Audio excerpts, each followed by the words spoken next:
विश्वेशं माधवं दुण्डिं दण्डपाणिं च भैरवम् वन्दे काशीं गुहां गङ्गां भवानीं मणिकर्णिकाम्। उत्तिष्ठ काशी भगवान् प्रभु विश्वनाथो गङ्गोर्मिसङ्गतिशुभैः परिभूषितोऽभ्यैः श्रीदुण्डिभैरवमुखैः सहितान्नपूर्णा माता च वाञ्छति मुदा तव सुप्रभातम्। ब्रह्मा मुरारिस्त्रिपुरान्तकारिः भानुः शशी भूमिसुतो बुधश्च गुरुश्च शुक्रश्च निराहुकेतवः कुर्वन्तु सर्वे भुवि सुप्रभातम्। वाराणसी स्थित गजानन दुण्डिराजा तापत्रयापहरणे प्रथितः प्रभाव आनन्दकन्दलकुलप्रसवैकभूमे नित्यं समस्तजगतः कुरु सुप्रभातम्। ब्रह्मद्रवोपमितगाङ्गपयः प्रवाहैः पुण्यैः सदैव परिचुम्बितपादपद्मे मध्ये किलामरगणैः परिसेव्यमाने श्रीकाशिके कुरु सदा भुवि सुप्रभातम्। प्रत्नैरसङ्ख्यमठमन्दिरतीर्थकुण्डा प्रासादघट्टनिवहै विदुषां वरैश्च आवर्ण्ययस्यखिलविश्वमनांसि नित्यम् श्रीकाशिके कुरु सदा भुवि सुप्रभातम्। केवानरानुसुदियः कुदियो धियो वा वाञ्छन्ति नान्तसमये शरणं भवत्या हे कोटिकोटिजनमुक्तिविधानदक्षे श्रीकाशिके कुरु सदा भुवि सुप्रभातम्। या देवैरसुरैर्मुनीन्द्रतनयैर्गन्धर्वयक्षोरगैः नागैर्भूतलवासिभिर्द्विजवरैः संसेविता सिद्धये या गङ्गोत्तरवाहिनी परिसरे तीर्थैरसङ्ख्यैर्वृता सा काशी त्रिपुरारिराजनगरी देयात् सदा मङ्गलम्। तीर्थानां प्रवरा मनोरथकरी संसारपारापरा नन्दानन्दिगणेश्वरैरुपहिता देवैरशेषैस्तुता या शम्भोर्मणिकुण्डलैककणिका विष्णोस्तपोदीर्घिका सेयं श्रीमणिकर्णिका भगवती देयात् सदा मङ्गलम्। अभिनवभिसवल्ली पादपद्मस्य विष्णो मदनमदनमौलेर्मालती पुष्पमाला जयति जय पताका काप्यसौ मोक्षलक्ष्म्याः क्षपितकलिकलङ्क जाह्नवीनः पुनातु गाङ्गं वारि मनोहारि मुरारि चरणच्युतम् त्रिपुरारि शिरश्चारि पापहारि पुनातु मां विघ्नावासनिवासकारणमहागण्डस्थलालम्बितः सिन्दूरारुणपुञ्जचन्द्रकिरणः प्रच्चादिनागच्छवि श्रीविश्वेश्वरवल्लभो गिरिजय सानन्दमानन्दितः स्मेरास्यस्तव दुण्डिराजमुदितो देयात् सदा मङ्गलम्। कण्ठे यस्य लसत्करालगरलं गङ्गाजलं मस्तके वामाङ्गे गिरिराजराजतनया जाया भवानी सती नन्दिस्कन्दगणादिराजसहितः श्रीविश्वनाथ प्रभुः काशीमन्दिरसंस्थितोऽखिल गुरुर्देयात् सदा मङ्गलम् देयात् सदा मङ्गलम्। श्रीविश्वनाथ करुणामृतपूर्णसिन्धो सीतांशुखण्डसमलङ्कृत भव्यचूडा उत्तिष्ठ विश्वजनमङ्गलसाधनाय नित्यं समस्तजगतः कुरु सुप्रभातम्। श्रीविश्वनाथ वृषभध्वज विश्ववन्द्या त्रिस्थितिप्रलयकारक देवदेव वाचामगोचर महर्षिनुताङ्घ्रिपद्मा वाराणसीपुरपते कुरु सुप्रभातम्। श्रीविश्वनाथ भवभञ्जन दिव्यभाव गङ्गाधर प्रमदवन्दित सुन्दराङ्ग नागेन्द्रहार नत भक्तभयापहार वाराणसीपुरपते कुरु सुप्रभातम्। श्रीविश्वनाथ तव पादयुगं नमामि नित्यं तवैव शिवनाम हृदा स्मरामि वाचं तवैव यशसा नघभूषयामि वाराणसीपुरपते कुरु सुप्रभातम्। काशीनिवास मुनिसेवितपादपद्मा गङ्गाजलौघ परिषिक्त जटाकलाप अस्याखिलस्य जगतः सचराचरस्य वाराणसीपुरपते कुरु सुप्रभातम्। गङ्गाधराद्रितनया प्रियशान्तमूर्ते वेदान्तवेद्य सकलेश्वर विश्वमूर्ते कूटस्थ नित्यनिखिलागमगीतकीर्ते वाराणसीपुरपते कुरु सुप्रभातम्। विश्वं समस्तमिदमद्य घनान्धकारे मोहात्मके निपतितं जडतामुपेतं भासा विभास्य परया तदमोघशक्ते वाराणसीपुरपते कुरु सुप्रभातम्। सूनुः समस्तजनविघ्नविनाशदक्षो भार्यान्नदाननिरता विरतं जनेभ्यः ज्ञातः स्वयं च शिवकृत् सकलार्तिभाजां वाराणसीपुरपते कुरु सुप्रभातम्। येनो नमन्ति न जपन्ति न चामनन्ति नो वालपन्ति विलपन्ति निवेदयन्ति तेषामबोधशिशुतुल्यधियां नराणां वाराणसीपुरपते कुरु सुप्रभातम्। श्रीकण्ठकण्ठधृतपन्नगनीलकण्ठ सोत्कण्ठभक्तनिवहोपहितोपकण्ठ भस्माङ्गरागपरिशोभित सर्वदेह वाराणसीपुरपते कुरु सुप्रभातम्। श्रीपार्वती हृदय वल्लभ पञ्चवक्त्र श्रीनीलकण्ठ नृकपाल कलापमाला श्रीविश्वनाथ मृदु पङ्कज मञ्जपाद वाराणसीपुरपते कुरु सुप्रभातम्।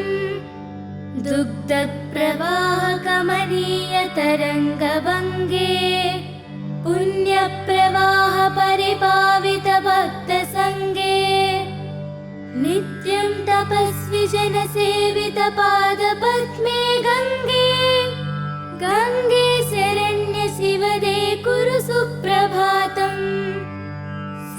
आनन्दमानन्दवने वसन्तम् आनन्दकन्दं हतपापवृन्दम् वाराणसीनादम् अनाथनाथम् श्रीविश्वनाथं शरणं प्रपद्ये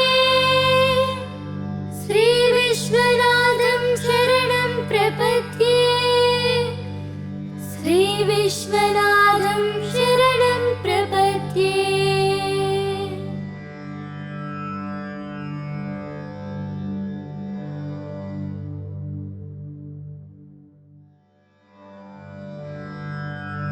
विश्वेशं माधवं दुण्डिं दण्डपाणिं च भैरवं वन्दे काशीं गुहां गङ्गां भवानीं मणिकर्णिकाम्।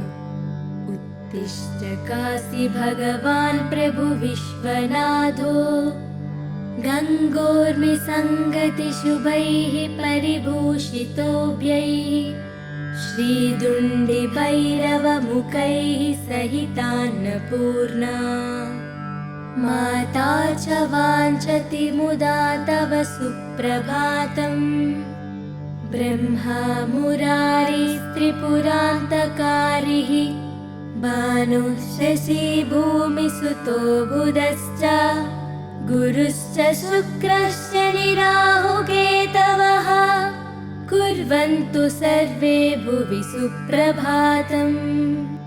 वाराणसी स्थित गजानन दुण्डिराजा तापत्रयापहरणे प्रथितः प्रभाव आनन्दकन्दलकुलप्रसवैकभूमे नित्यं समस्तजगतः कुरु सुप्रभातम्।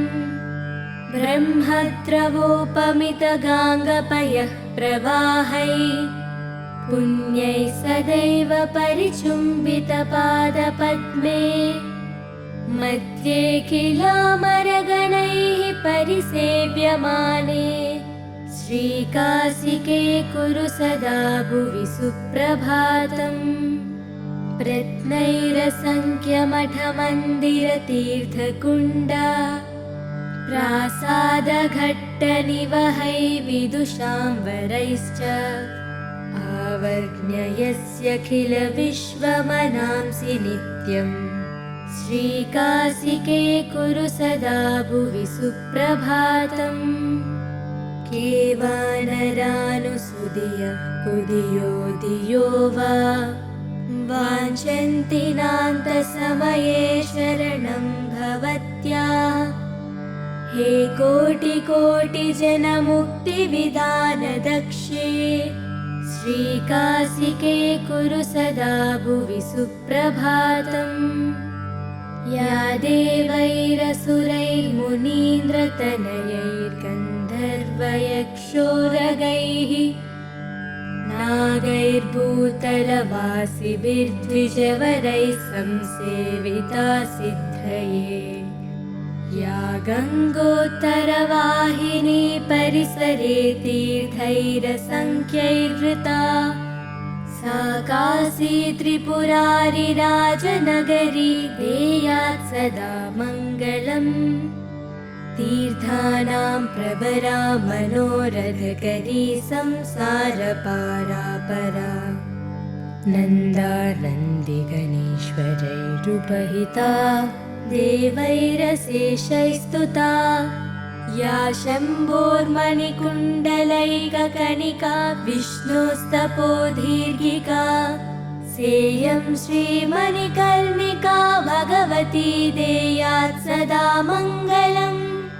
अभिनवभिसवल्ली पादपद्मस्य विष्णो मदनमदनमौलेर्मालती पुष्पमाला जयति जय पताका काप्यसौ मोक्षलक्ष्म्याः क्षपितकलिकलङ्क जाह्नवीनः पुनातु गाङ्गं वारि मनोहारि मुरारि चरणच्युतम् त्रिपुरारि शिरश्चारि पापहारि पुनातु माम् विघ्नावासनिवासकारणमहागण्डस्थलालम्बितः सिन्दूरारुणपुञ्जचन्द्रकिरणः प्रच्छादिनागच्छवि श्रीविश्वेश्वरवल्लभो गिरिजय सानन्दमानन्दितः स्मेरास्यस्तव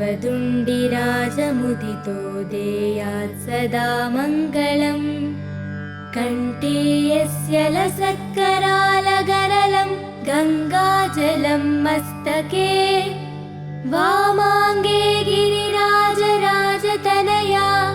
जाया भवानी सती नन्दिस्कन्दगणादिराजसहितः श्रीविश्वनाथ प्रभुः काशीमन्दिरसंस्थितोऽखिल गुरुर्देयात् सदा मङ्गलम् देयात् सदा मङ्गलम् श्रीविश्वनाथ करुणामृतपूर्णसिन्धो सीतांशुखण्डसमलङ्कृतभव्यचूड उत्तिष्ठ विश्वजनमङ्गलसाधनाय नित्यं समस्तजगतः कुरु सुप्रभातम् श्रीविश्वनाथ वृषभध्वज विश्ववन्द्य त्रिस्थितिप्रलयकारक देवदेव वाचामगोचर महर्षिनुताङ्घ्रिपद्मा वाराणसीपुरपते कुरु सुप्रभातम् श्रीविश्वनाथ भवभञ्जन दिव्यभाव गङ्गाधर प्रमदवन्दित सुन्दराङ्ग नागेन्द्रहारनत भक्तभयापहार वाराणसीपुरपते कुरु सुप्रभातम् श्रीविश्वनाथ तव पादयुगं नमामि नित्यं तवैव शिवनाम हृदा स्मरामि वाचं तवैव यशसा नघभूषयामि वाराणसीपुरपते कुरु सुप्रभातम् काशीनिवासमुनिसेवितपादपद्मा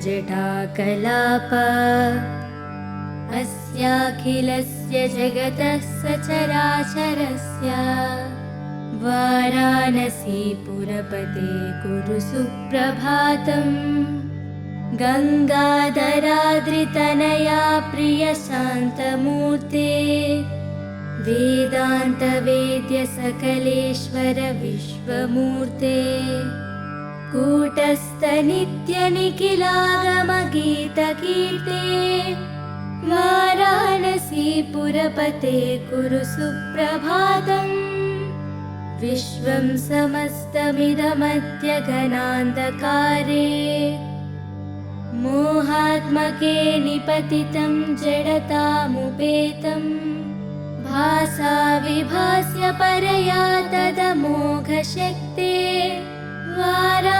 वाराणसीपुरपते कुरु सुप्रभातम् सूनुः समस्तजनविघ्नविनाशदक्षो भार्यान्नदाननिरता विरतं जनेभ्यः ज्ञातः स्वयं च शिवकृत् सकलार्तिभाजाम्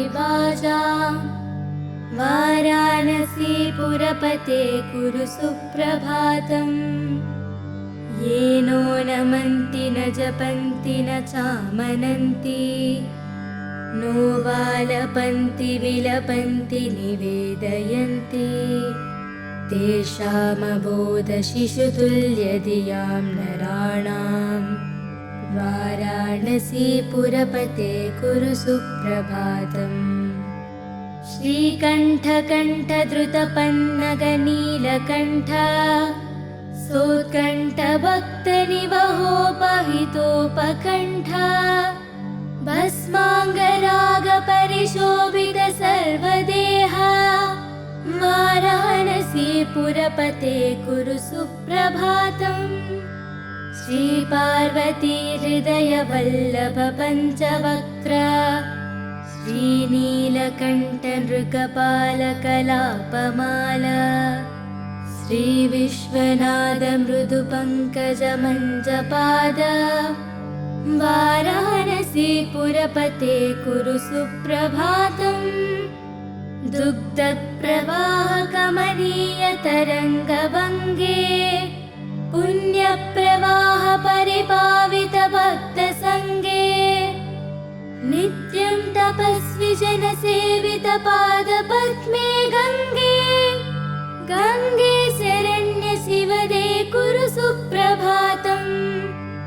सानन्दमानन्दवने वसन्तम् आनन्दकन्दं हतपापवृन्दम् वाराणसीनाथम् अनाथनाथम् श्रीविश्वनाथं शरणं प्रपद्ये। श्रीविश्वनाथं शरणं प्रपद्ये। श्रीविश्वनाथं शरणं प्रपद्ये।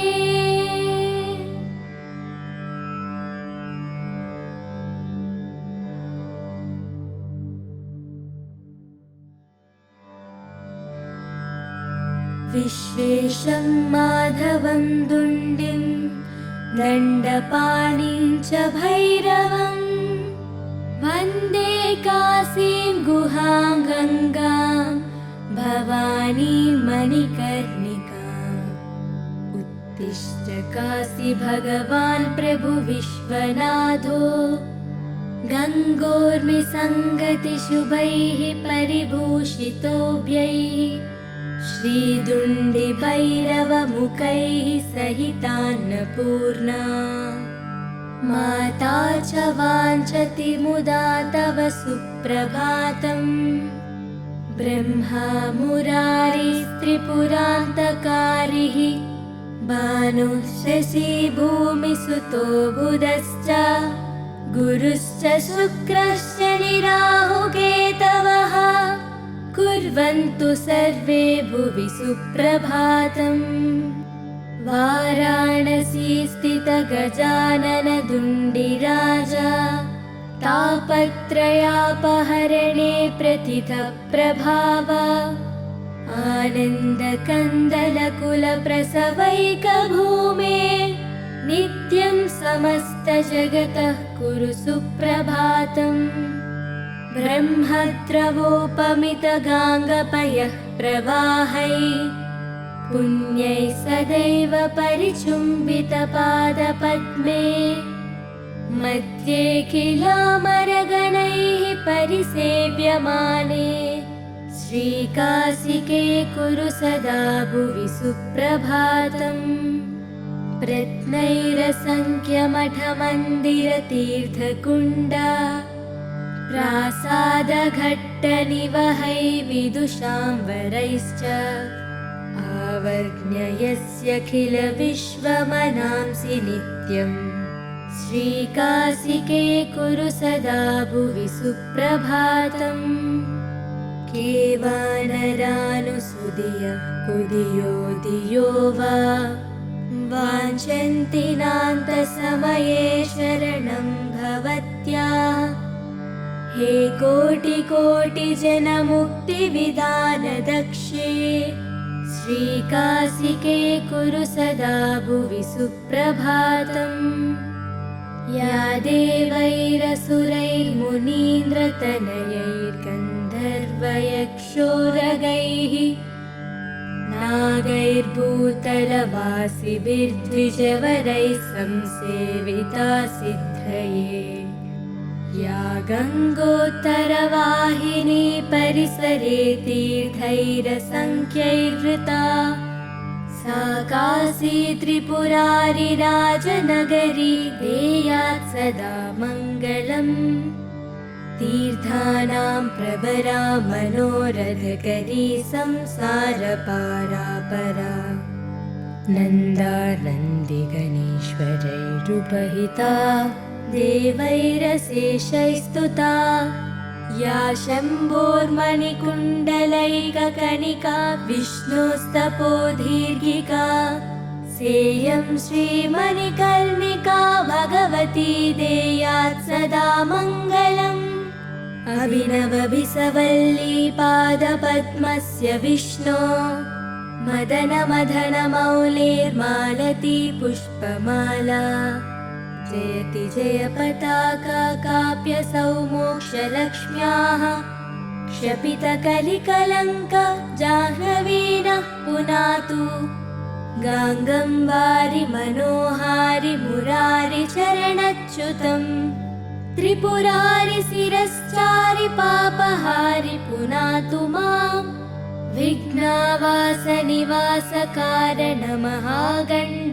विघ्नावासनिवासकारणमहागण्डस्थलालम्बितः सिन्दूरारुणपुञ्जचन्द्रकिरणः प्रच्चादिनागच्छवि श्रीविश्वेश्वरवल्लभो गिरिजय सानन्दमानन्दितः स्मेरास्यस्तव दुण्डिराजमुदितो देयात् सदा मङ्गलम् कण्ठे यस्य लसत्करालगरलं गङ्गाजलं मस्तके वामाङ्गे गिरिराजराजतनया